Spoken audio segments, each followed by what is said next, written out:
रामचरितमानस सारसटिक द्वितीय सोपान अयोध्या कांड।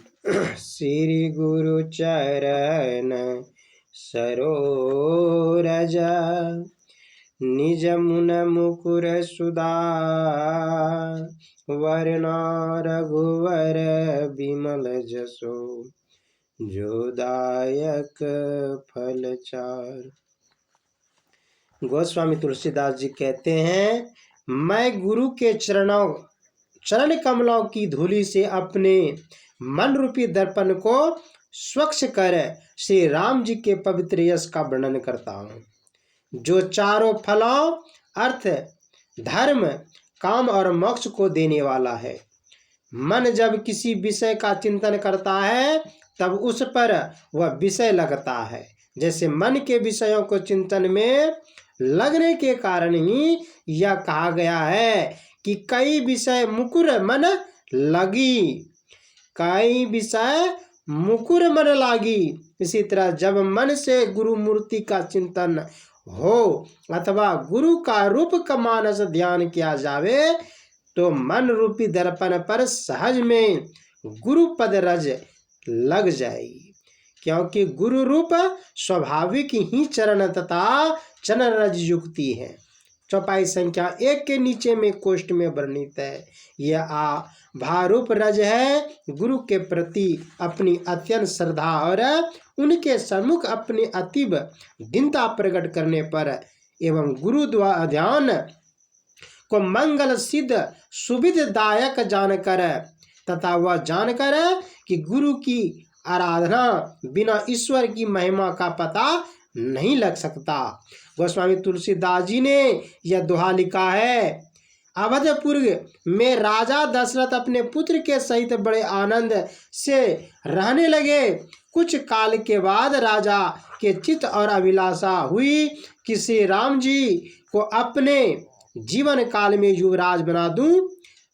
राजा दशरथ ने अपने गुरु से आज्ञा लेकर श्री राम जी को युवराज पद पाकर अभिषेक युक्त करने के लिए सब प्रकार एकत्र करने लगे। संपूर्ण नगर में यह समाचार फैला गया कि श्री राम जी का कल युवराज बने जाएंगे। नगरवासियों अत्यंत आनंद मग्न होकर कहने लगे। क्या कहने लगे? सकल कहाई कव होई काली बिगन मानव देव कुचाली। अवधपुर के वासी सब कोई कहते हैं कि कल कब होगा, अर्थात राज टीका शीघ्र हो, पर बुरी चाल वाले देवगण विधन मानते हैं, इसलिए कि जिसमें राम को राज टीका ना हो। तीनहि सो वही न अवधवा दावा चोरही चांदनी राती ना भावा।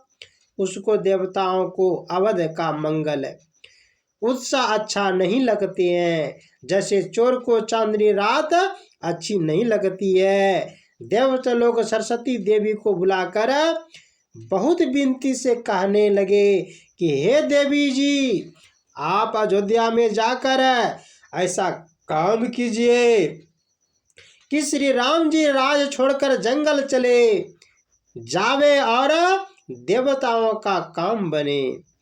उच्च निवास नीच कर तूते देखहि न सकहि पराय विभूति।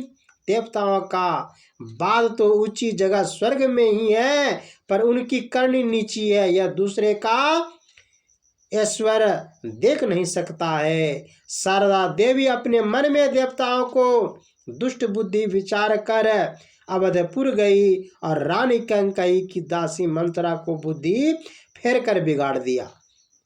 मंत्रा को कैकेयी को बहुत प्रकार से समझाया कि श्री राम के राजा होने से आपको बड़ा दुख होगा, इसलिए उन्हें वनवास दिया जाए। और भरत को राज कैकेयी मंत्रा ने बुलवाया।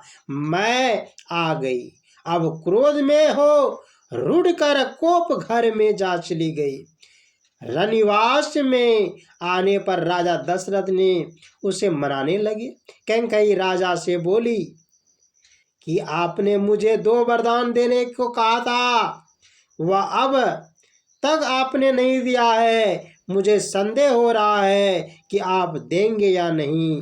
राजा ने कहा, तुमने तो वरदान मेरे पास धरोहर रखा है, अभी तक मांगा नहीं।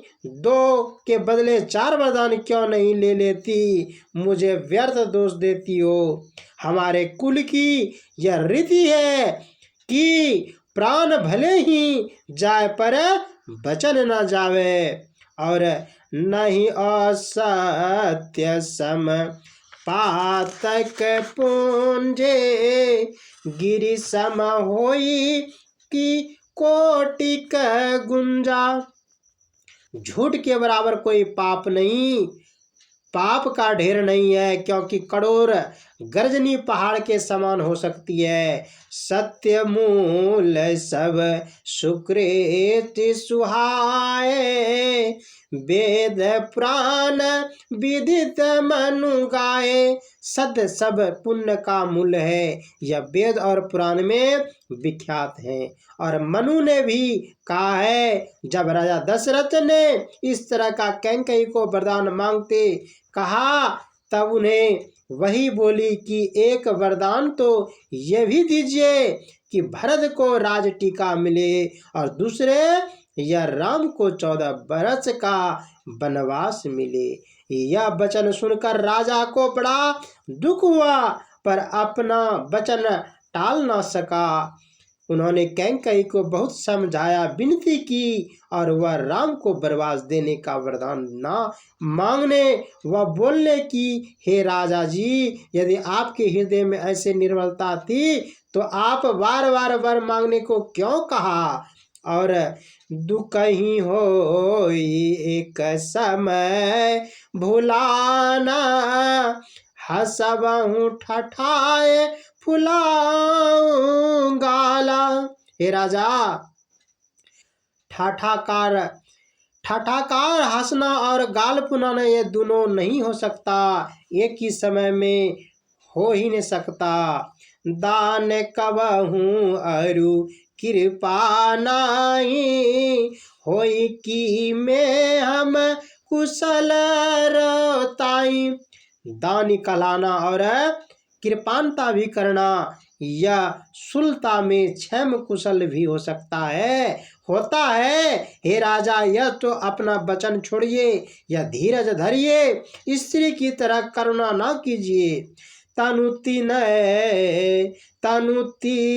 तनय धाम धनि धरनी, सत्य संध का तृण सब वर्णी। शरीर, स्त्री, बेटा, घर, धन और धरती, राज, सत्य, प्रतित्य, सच्चे पुरुष के लिए तृण तुल्य कहे गए हैं। कैकेयी के इन मर्म भरे वचन को सुनकर राजा ने उसे फिर बहुत कुछ सत्य विचार कहकर समझाया, और अंत में कहा कि फिर पछतावे अंत भगी, मारिच गहे नहरू लागी। प्रेम से बोलिए श्री सद्गुरु महाराज की।